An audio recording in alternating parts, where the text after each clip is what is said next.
تمہارا زندگی کا سارا جینا اور حتیٰ کہ تمہارا مرنا یہ سب اللہ کی خاطر ہونا چاہیے۔ قل ان صلاتی، یہ ہے دین اسلام، یہ ہے اس دین کا حاصل۔ یہ نہیں کہ یہ زندگی کا حصہ پرائیویٹ ہے، اس میں آزاد ہوں، یہ مسجد کی زندگی ٹھیک ہے، اللہ کے لیے ہے، یہ بازار کی زندگی میں زمانے کے تقاضوں کے محتاج ہوں، میں اس زمانے کے تقاضوں پہ عمل کروں گا، شادی اس معاملے میں آزاد ہوں۔ آج کا مسلمان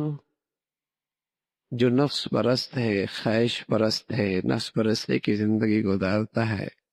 اسلام کا لبادہ بھی اوڑھنا چاہتا ہے اور اسلام سے آزاد زندگی بھی گزارنا چاہتا ہے۔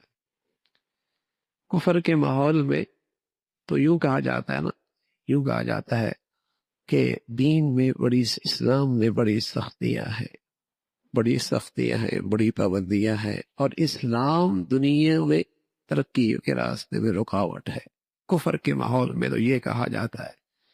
لیکن اسلام کے معاشرے میں، مسلمانوں کی سوسائٹی میں، اسلامی دنیا میں انہی کے جو کرندے ہوتے ہیں، چونکہ انہیں مسلمانوں سے مفادات ان کے وابستہ ہوتے ہیں، تو وہ تو یہ تو نہیں کہتا ہے کہ اسلام کی وجہ سے پابندی ہے، اسلام راستے میں رکاوٹ ہے۔ وہ کیا کہتے ہیں؟ علماء راستے میں رکاوٹ ہے، یہ دیندار طبقہ اسلام کے راستے میں رکاوٹ ہے، یہ مدارس دین کے راستے میں، دنیا کی ترقی میں رکاوٹ ہے، کیونکہ چونکہ ان کے مفادات ہوتے ہیں مسلمانوں سے،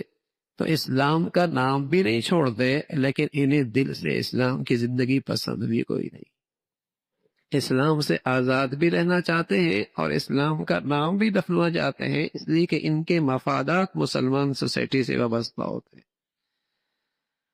جو باتیں کفر اسلام کی بنیاد پر کہتا ہے اپنے ماحولوں میں، وہی ان کے ترجمان مسلمان معاشرے میں یہ ساری چیزیں دینداروں کو سامنے رکھ کر، اہل علم کو سامنے رکھ کر، دینی اداروں کو سامنے رکھ کر کہتے ہیں، اسلام کا نام بھی رکھتے ہیں، لیکن اسلام کی کسی چیز کو قبول کرنے کے لیے بھی تیار کوئی نہیں۔ ان کی نظر میں عبادت بھی فضول ہے، شرم و حیا بھی فضول ہے، حلال کھانا بھی فضول ہے، اور پردہ بھی فضول ہے، یہ سب چیزیں فضول ہیں، لیکن پھر بھی مسلمان رہنا چاہتے ہیں۔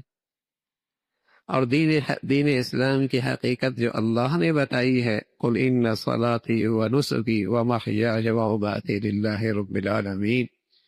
کہ مسلمان تو وہ مسلمان ہے جس کی پوری زندگی جینا مرنا اللہ کے حکموں کے تحت ہو، یہ اس کے ایمان کا تقاضا ہے۔